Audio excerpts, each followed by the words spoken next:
Movie की starting scene में हम एक फॉरेस्ट को देखते हैं। वहीं पर हम एक हेलीकॉप्टर को देखते हैं जिसमें से एक शख्स बाहर आता है जिसका नाम माइकल मॉर्बियस होता है। मॉर्बियस एक केव के करीब जाता है और वो अपने हाथ पर एक कट लगा लेता है जिससे उसके हाथ से खून निकलने लगता है। उस खून की वजह से केव में जितने भी बैट्स होते हैं वो सब मॉर्बियस को चारों तरफ से घेर लेते हैं। इसके बाद ये सीन यहीं पर कट जाता है और अब हमें पास्ट का टाइम दिखाया जाता है। ये तब का टाइम होता है जब मॉर्बियस एक छोटा बच्चा होता है। मॉर्बियस आम लोगों की तरह चल फिर नहीं सकता था, उसे मूव करने के लिए किसी न किसी सहारे की जरूरत होती थी। तभी वहाँ जो डॉक्टर होते हैं वो एक और बच्चे को वहाँ पर लाते हैं। मॉर्बियस उस बच्चे का नाम चेंज कर देता है। वो उससे कहता है कि मैं अब से तुम्हें माइलो नाम से ही बुलाया करूँगा। उस बच्चे का बेड मॉर्बियस के बेड के बगल में होता है, जिस वजह से उन लोगों में काफी अच्छी दोस्ती हो जाती है। एक दिन वो दोनों बेड पर होते हैं, तभी माइलो के बॉडी से जो मशीन अटैच होती है उसमें कुछ प्रॉब्लम आ जाती है, जिसके चलते माइलो की तबीयत बिगड़ने लगती है। तभी मॉर्बियस उस मशीन में आई दिक्कत को ठीक कर देता है, जिस वजह से माइलो होश में आ जाता है। जब इस बारे में डॉक्टर को पता लगता है तो वो इस बात से काफी हैरान हो जाते हैं, क्योंकि उस मशीन को इतने कम टाइम में और इतनी जल्दी सही करना पॉसिबल था ही नहीं। लेकिन फिर भी मॉर्बियस ने अपने इंटेलिजेंस के चलते ऐसा कर दिखाया। मॉर्बियस के काम से काफी इम्प्रेस होते हैं और वो उससे कहते हैं कि मैं तुम्हारा एडमिशन किसी बड़े से स्कूल में कराऊंगा, जिससे तुम और भी ज्यादा इंटेलिजेंट हो जाओगे। जिसके बाद मॉर्बियस वहाँ से चला जाता है, लेकिन जाने से पहले वो माइलो के लिए एक लेटर छोड़ जाता है, जिसमें ये होता है कि माइलो, मैं हम दोनों की बीमारी का इलाज ढूंढने के लिए जा रहा हूँ और जब मैं इस बीमारी का इलाज ढूंढ लूंगा तो मैं तुमसे मिलने दोबारा जरूर आऊंगा। जिसके बाद सीन वापस से प्रेजेंट में आ जाता है। मॉर्बियस एक अवार्ड फंक्शन में होता है, जहां पर उसके किए हुए वर्क्स के लिए उसे अवार्ड दिया जा रहा होता है।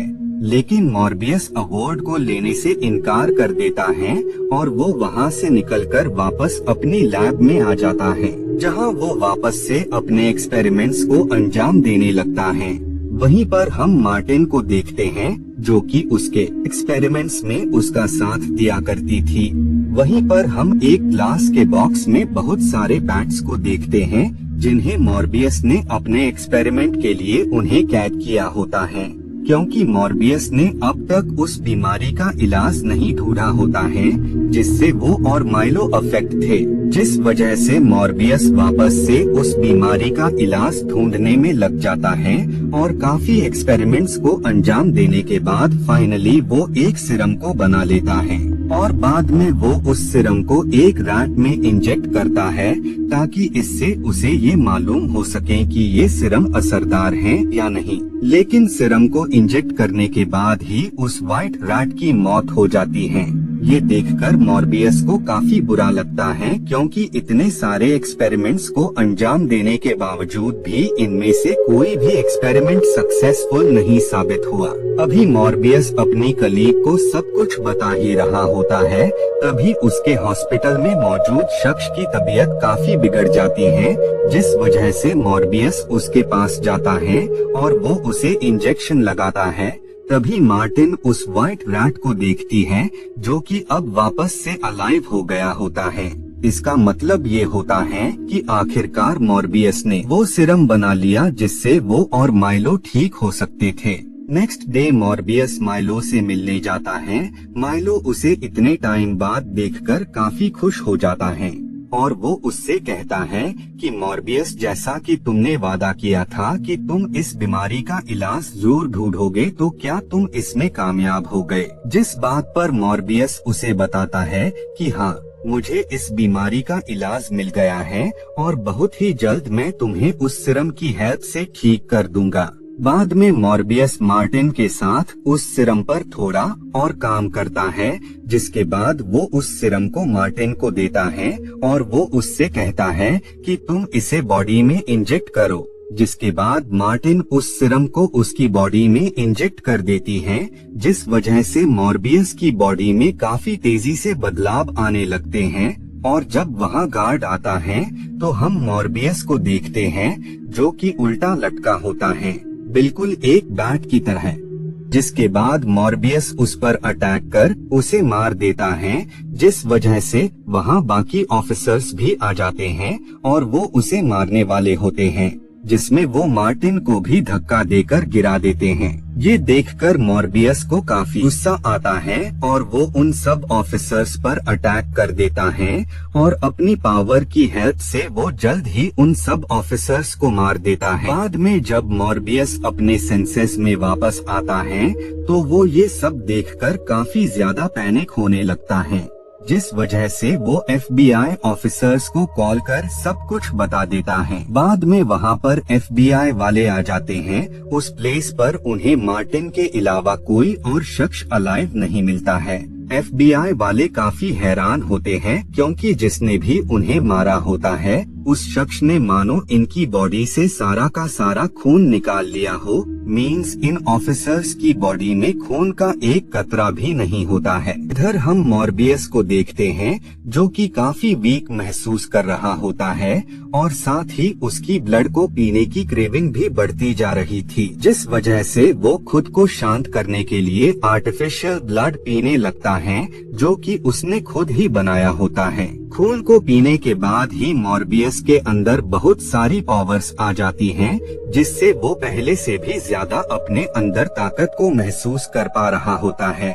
उसकी सारी हरकतें एक बैट की तरह होती हैं, जिस वजह से उसे शक होता है कि क्या उस एक्सपेरिमेंट की वजह से वो वैम्पायर तो नहीं बन गया है, जिस वजह से ही वो उस ग्लास के अंदर जाता है जहाँ पर काफी सारे बैट्स होते हैं, लेकिन वो मॉर्बियस को कुछ भी नहीं कर रहे होते हैं, मानो वो उनमें से ही एक हो। बाद में वहाँ माइलो आ जाता है जो कि मॉर्बियस को देखकर काफी शॉक हो जाता है, क्योंकि मॉर्बियस एक रेड सी चीज को ड्रिंक कर रहा होता है जो कि असल में खून होती है और साथ ही वो अपने पैरों पर भी चल पा रहा होता है। माइलो मॉर्बियस के पास जाता है और वो उससे कहता है कि मॉर्बियस तुमने तो वाकई कमाल कर दिया, मुझे तो बिल्कुल भी उम्मीद नहीं थी कि मैं अपने पैरों पर चल भी सकता हूँ, लेकिन तुम्हें देखकर मुझे अब पूरा यकीन हो गया है। मॉर्बियस उसे बताता है कि ये कोई इलाज नहीं बल्कि एक कर्स्ट है। उस सिरम की वजह से मैं एक वैम्पायर में तब्दील हो गया हूँ। मैंने कितने ही बेकसूर लोगों की जान ले ली है। मैं नहीं चाहता कि मेरी वजह से तुम भी एक मॉन्स्टर में तब्दील हो जाओ, इसलिए मैं वो सिरम तुम्हें नहीं देने वाला। जिसके बाद माइलो वहाँ से निकल जाता है। इधर हम मार्टिन को देखते हैं जिसके पास FBI वाले आते हैं और वो उससे कहते हैं कि इतने सारे ऑफिसर्स को किसने मारा है और डॉक्टर मॉर्बियस कहाँ पर हैं। लेकिन मार्टिन उनके किसी भी सवाल का जवाब नहीं देती है। इधर हम नर्स को देखते हैं, तभी उस पर कोई शख्स हमला कर उसे मार देता है और जब ये मॉर्बियस देखता है तो वो काफी ज्यादा घबरा जाता है, जिस वजह से वो आर्टिफिशियल ब्लड को लेकर वहाँ से निकलने लगता है, क्योंकि उसे लग रहा होता है कि वैम्पायर उसकी बॉडी पर हावी होता जा रहा है। तभी वहाँ पर FBI वाले आ जाते हैं और वो मॉर्बियस को देखकर हैरान हो जाते हैं, क्योंकि मॉर्बियस अपने पैरों पर चल पा रहा होता है, जिस वजह से उन्हें मॉर्बियस पर शक होता है। और जब उन्हें नर्स की डेथ के बारे में पता लगता है तो उनका शक यकीन में बदल जाता है, जिस वजह से वो मॉर्बियस को अरेस्ट करने वाले होते हैं। तभी मॉर्बियस उन पर अटैक कर वहाँ से निकलने वाला होता है, लेकिन वेव्स की वजह से वो कमजोर पड़ जाता है, जिस वजह से FBI वाले उसे अरेस्ट कर प्रिजन में बंद कर देते हैं। जब माइलो को इसके बारे में पता लगता है तो वो उससे मिलने प्रिजन में आता है। वो मॉर्बियस से कहता है कि मैं तुम्हें जल्द ही प्रिजन से बाहर निकाल लूंगा, आखिर तुम मेरे दोस्त जो हो। जिसके बाद वो वहाँ से निकल जाता है। वहाँ पर हम एक बात को नोटिस करते हैं कि माइलो जिसे मूव करने के लिए सहारे की जरूरत होती थी वो अब बिना किसी सहारे के चल पा रहा होता है। जब इसके बारे में मॉर्बियस को पता लगता है तो उसे शक हो जाता है कि माइलो ने भी उस सीरम को अपनी बॉडी में इंजेक्ट कर लिया है, जिस वजह से वो वैम्पायर में तब्दील हो जाता है और वो वहाँ से निकलकर माइलो के पास आ जाता है। वो उससे कहता है कि मैंने तुम्हें मना किया था, लेकिन इसके बावजूद भी तुमने मेरी बात नहीं मानी और उस सीरम को तुमने अपनी बॉडी में इंजेक्ट कर लिया। अब तुम भी एक शैतान बन जाओगे, बिल्कुल मेरी तरह। मॉर्बियस की बात सुनकर माइलो को काफी गुस्सा आ जाता है, जिस वजह से वो उस पर अटैक कर देता है, जिसके बाद ही उन लोगों के दरमियान फाइट स्टार्ट हो जाती है और वो दोनों ही एक दूसरे पर काफी अटैक्स कर रहे होते हैं। तभी वहाँ पर पुलिस आ जाती है, लेकिन माइलो उन लोगों पर अटैक कर उन्हें मार देता है, लेकिन मॉर्बियस उन्हें कोई भी नुकसान नहीं पहुंचाना चाहता था। तभी वहाँ पर माइलो आ जाता है और उसके साथ वेव्स भी आने लगती हैं, लेकिन इस बार मॉर्बियस उन वेव्स की हेल्प से उड़कर वहाँ से निकल जाता है। इधर हम मार्टिन को देखते हैं जो कि बस में होती है, वहीं पर मॉर्बियस भी होता है। वो उससे कहता है कि माइलो उस सीरम की वजह से एक शैतान बन गया है, हमें उसे रोकना ही होगा और इस काम में मुझे तुम्हारी हेल्प चाहिए। जिसके बाद ये दोनों मिलकर उस सीरम को बना रहे होते हैं। उसी दौरान मार्टिन के हाथ पर काट लग जाता है और खून की स्मेल से मॉर्बियस के अंदर वैम्पायर जाग जाता है, लेकिन मॉर्बियस उस पर अटैक नहीं करता है और वो उससे कहता है कि इस पर बैंडेज लगा लो और बाद में फाइनली वो उस सीरम को बना लेते हैं। इधर FBI वालों को पता लग जाता है कि उन ऑफिसर्स को मारने वाला मॉर्बियस नहीं माइलो है। इधर माइलो उस डॉक्टर को भी काफी इंजर्ड कर देता है और जब बाद में मॉर्बियस को इसके बारे में पता लगता है तो वो उससे मिलने जाता है, लेकिन इससे पहले ही उनकी डेथ हो जाती है। तभी मॉर्बियस को ये फील होता है कि मार्टिन मुसीबत में है और जब वो वहाँ आता है